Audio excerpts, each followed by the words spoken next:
धन्यवाद धन्यवाद, क्या बात है। लेकिन ये भी अरे आज सब कुछ बहुत बड़ी बात करनी थी। क्या करना था? बस छोटी सी क्या? एक ही से है ना आप? जी हाँ। मैं इस वक्त इस हिंदुस्तान से बाहर वाले देश में रहता हूँ। कहाँ बात देश में? इंग्लैंड में रहता हूँ। अरे इंग्लैंड वाले, इंग्लैंड में रहता हूँ, वहीं से टोपी भी लाया हूँ। इंग्लैंड में आप करते क्या है? इंग्लैंड में क्या मेरी इज्जत है, क्या मेरी शान और शौकत है।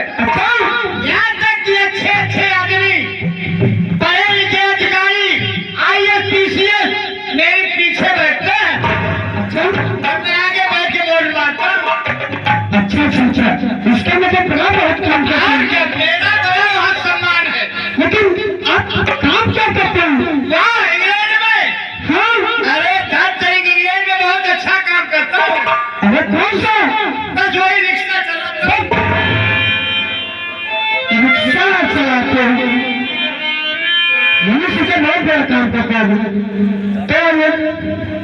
अरे पागल, कोई भी चालक हो, जीप चालक हो, ट्रैक्टर चालक हो, रिक्शा चालक, वो अगली ही सीट पर बैठता है, बाकी सब लोग रिक्शा ये बात है।